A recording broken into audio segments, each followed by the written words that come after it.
Pharma warrior channel पर आप सब लोगों का स्वागत है। आज हम बात करने वाले हैं फॉरेस्ट रिसर्च इंस्टीट्यूट पर, जो कि देहरादून में सिचुएटेड है।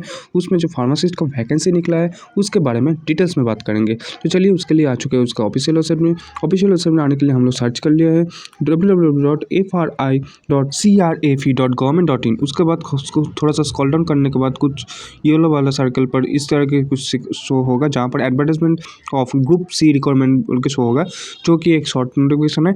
उसके बाद डिटेल्स नोटिफिकेशन है। तो पूरा आपको दिखा के बता देते हैं कि इसमें कितना वैकेंसी है, क्या क्या एलिजिबिलिटी क्राइटेरिया, पूरा आपका डिटेल्स में। तो यहाँ पर आप देख पा रहे हैं इसका जो ऑनलाइन रजिस्ट्रेशन का टाइम है वो है 20 दिसंबर से चालू हो रहा है, और उसका जो लास्ट डेट है वो है 19 जनवरी तक। बट उसको बाद में इसको थोड़ा सा पीछे कर दिया गया है। रजिस्ट्रेशन का टाइम स्टार्ट होता है 24 दिसंबर से, और इसका जो टेंटेटिव जो एग्ज़ाम का डेट है वो है फरवरी को। तो यहाँ का जो टेक्निकल असिस्टेंट पैरामेडिकल में आता है फार्मासिस्ट का वैकेंसी, जहाँ पर आपको लेवल 5 का सैलरी दिया जा रहा है, मतलब 92,300 तक आपको यहाँ पर सैलरी देखने को मिलेगा। उसमें जो फार्मासिस्ट का वैकेंसी वो है, एक तो वैकेंसी एसटी के कैटेगरी के अंदर, और एक वैकेंसी आता है ईडब्ल्यूएस मतलब इकोनॉमिकल वीक स्टैंडर्ड के अंदर। मतलब दोनों वैकेंसी है, जिसमें आपको एज लिमिट है वो है 21 से 30 तक। तो आप डिटेल्स में आपको दिखा देते हैं इसमें क्या क्या बोला गया है, कितना एलिजिबिलिटी क्राइटेरिया क्या क्या पूछा जा रहा है सबको। तो इसमें फिर से सही बात है, सेम तरीके से दिया गया है डिटेल्स में, जिसमें सब सारा ऑफिसर का सिग्नेचर है। और उसके बाद आपको दिखा देते हैं यहाँ पर एलिजिबिलिटी क्राइटेरिया और जो मेन सिलेक्शन का प्रोसीड्यूर है उसके बारे में। तो सिलेक्शन के लिए आपको पैरामेडिकल जो सिलेक्शन है उसके लिए आपको 40 मार्क्स 40 क्वेश्चन आएगा रिलेवेंट सब्जेक्ट के ऊपर, मतलब बी फार्म डी फार्म के ऊपर। और अरिथमेटिक आएगा 20, जनरल अवेयरनेस 20, एंड जो इंग्लिश एंड जनरल साइंस के ऊपर 20। टोटल आएगा आपका 100 मार्क्स का क्वेश्चन, जिसमें आपको 3 आवर्स टाइम दिया जाएगा आपका एग्जाम के लिए। जहाँ पर आपको जनरल के लिए 50 मार्क्स मैंडेटरी है क्वालिफाई करने के लिए, ईडब्ल्यूएस कैटेगरी के लिए भी 50 मार्क्स, और एससी एसटी ओबीसी के लिए 40 मार्क्स मैंडेटरी है इसमें क्वालिफाई करने के लिए। तो आ जाते हैं इसका जो एग्जाम का डेट पड़ेगा वो कब पड़ेगा, तो डे नंबर 3 में पड़ेगा। मतलब जो डे नंबर 3 रहेगा उसका जो शिफ्ट 1 रहेगा, उसमें हमारा जो फार्मासिस्ट का वैकेंसी है उसका सीट पढ़ने का चांस है, तो यहाँ पर बोला गया है। तो चलिए नेक्स्ट आपको दिखा देते हैं यहाँ पर जो स्टेज 2 के बारे में, मतलब जो कंप्यूटर बेस्ड एग्जाम होने के बाद जो एग्जाम होगा उसके बारे में। तो शॉर्ट ऐसे राइटिंग होगा आपको 50 मार्क्स का, जिसमें 45 मिनट्स टाइम रहेगा, जिसमें आपको 50% मार्क्स क्वालिफाई करने के लिए मैंडेटरी है। उसके बाद आपको लेटर और एप्लीकेशन लिखना पड़ेगा, जो कि 25 मार्क्स करके है, जो कि एक हिंदी में और एक इंग्लिश में आपको लिखना पड़ेगा, जिसके लिए भी आपको क्वालिफाई करना जरूरी है। तो नेक्स्ट बात कर लेते हैं स्टेज 3 का स्किल एंड ट्रेड टेस्ट के बारे में, जहाँ पर आप स्टेज 2 का डिस्क्रिप्टिव जो टेस्ट होगा उसको पास करने के बाद ही आप यहाँ पर अपेयर हो सकते हैं, जिसमें आपको डॉक्यूमेंट्स वेरिफिकेशन का राउंड होगा। उसमें जो सब कुछ ठीक रहने पर आपको जो फाइनल मेरिट लिस्ट होगा उसमें से आपको लिया जाएगा।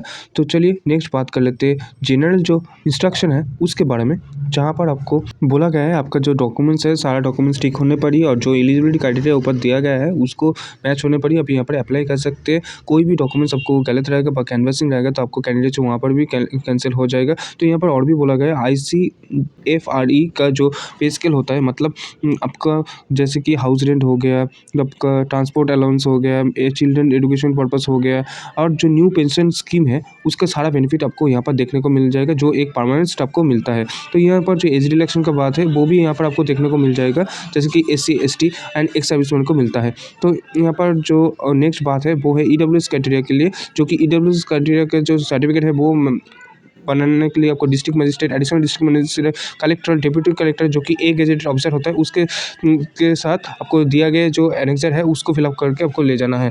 तो नेक्स्ट बात कर लेते हैं यहाँ पर जो फर्दर प्रोसेस है, नोटिस फर्दर प्रोसेस का रिगार्डिंग आपको जानने के लिए आपको ऑफिशियल वेबसाइट में फॉलो रखना है, जिसमें आपको सारा डिटेल्स मिल जाएगा। एग्जाम का एडमिट कार्ड कब होगा, एग्जाम पूरा डिटेल्स आपको वहाँ पर ही मिल जाएगा, और उसका वहाँ से ही आप एडमिट कार्ड को डाउनलोड कर सकते हैं। तो चलिए नेक्स्ट बात कर लेते हैं यहाँ का जो और भी क्राइटेरिया बोला गया है, जैसे कि SC ST का जो एजुकेशन की बात था वो 5 ईयर्स, और OBC का 3 ईयर्स, एंड PW क्राइटेरिया के 10 ईयर्स, एंड जो एक्स सर्विसमैन है वो 3 ईयर्स प्लस 5 ईयर्स कैसे ऐसे करके आपको दिया गया है। तो यहाँ पर और भी जो बात है वो है डॉक्यूमेंट्स अपलोडिंग के टाइम पर आपको सारा डॉक्यूमेंट्स अच्छे से स्कैन करके आपको अपलोड करना है, जैसे कि आपको पूरा डॉक्यूमेंट्स अच्छी तरीके से विजिबल हो। और फोटोग्राफ जो देंगे वो रिसेंट साइज का फोटोग्राफ देना है और कलर फोटोग्राफ देना है। कोई भी ब्लैक एंड वाइट फोटोग्राफ यहाँ पर अप्लाई नहीं होगा। तो यहाँ का जो SC/ST के ओबीसी का बेनिफिट लेने के लिए आपको लायबल डॉक्यूमेंट्स होना जरूरी है, मतलब वैलिड डॉक्यूमेंट्स होना का, जो कि गवर्नमेंट अथॉरिटी से अप्रूव हुआ हो, ऐसे डॉक्यूमेंट्स होना जरूरी है। और यहाँ पर दिया गया जितने भी पोस्ट है उसका जो वैकेंसी है, वैकेंसी का बारे में, तो वो इंक्रीज भी हो सकता है, डिक्रीज भी हो सकता है, जो कि डिपेंड करता है इसका FRI के ऊपर। यहाँ पर जितना भी कैंडिडेट सिलेक्ट होंगे तो उसके लिए आपको मेडिकल फिट होना बहुत ज़रूरी है इसमें जॉब पाने के लिए। नेक्स्ट बात कर लेते हैं यहाँ का जो अप्लाई करने के लिए क्या करना पड़ेगा। मतलब यहाँ पर अप्लाई करने के लिए आपको ऑनलाइन रजिस्ट्रेशन करके, जो कि FRILCFRE.government.in पर आपको लॉगिन करके करना है, जिसमें आपको ईमेल ID, मोबाइल नंबर अच्छी तरीके देना है, सिग्नेचर और आपका जितना भी फोटोग्राफ, जितना भी डॉक्यूमेंट्स है, सारा डिटेल्स आपको अच्छी तरीके देने के बाद अब यहाँ पर अप्लाई कर सकते हैं, जिसका डेट एंड टाइम आपको ऑफिशियल वेबसाइट में दिखाई देगा, एग्जाम का टाइम, जो कि CBT एग्जाम होगा। अब बात कर लेते हैं यहाँ पर जो एप्लीकेशन फीस है उसके बारे में, जहाँ पर आपको एग्जामिनेशन फीस है 1500, जिसमें 800 रहेगा आपको एप्लीकेशन फीस एंड 700 रहेगा प्रोसेसिंग फीस, जिसको जनरल OBC EWS कैंडिडेट को देना है, और 700 देना है SC/ST एंड फीमेल कैंडिडेट को। तो यहाँ पर और भी डिटेल्स दिया गया है, जिसको आप अच्छी तरीके से देख सकते हैं। उसके बाद ही यहाँ पर अप्लाई कीजिए, जिसका नोटिफिकेशन डिटेल्स आपको हमारा टेलीग्राम ग्रुप पे देखने को मिल जाएगा। जिसके लिए टेलीग्राम नहीं है उसके लिए व्हाट्सएप ग्रुप भी है, आप वहाँ पर भी ज्वाइन करके सारा इन्फॉर्मेशन देख सकते हैं। आशा करते हैं नोटिफिकेशन डिटेल्स सही तरीके से देने में और वीडियो को अच्छी तरीके से समझाने में सफल हुआ हूँ। ऐसे ही इन्फॉर्मेटिव वीडियो देखने के लिए और फार्मा जॉब रिलेटेड अपडेटेड रहने के लिए हमारा चैनल को सब्सक्राइब करना ना भूलें। एक लाइक और कमेंट जरूर कीजिए, क्योंकि आपके एक लाइक, कमेंट एंड सब्सक्राइब के अब हमारा इंस्पिरेशन मिलता है वीडियो को और भी अच्छी तरीके से रिप्रेजेंट करने का। मुलाकात होगा नेक्स्ट वीडियो में, तब तक keep updates always all time with pharma years. Pharma year के साथ बने रहने के लिए असंख्य धन्यवाद।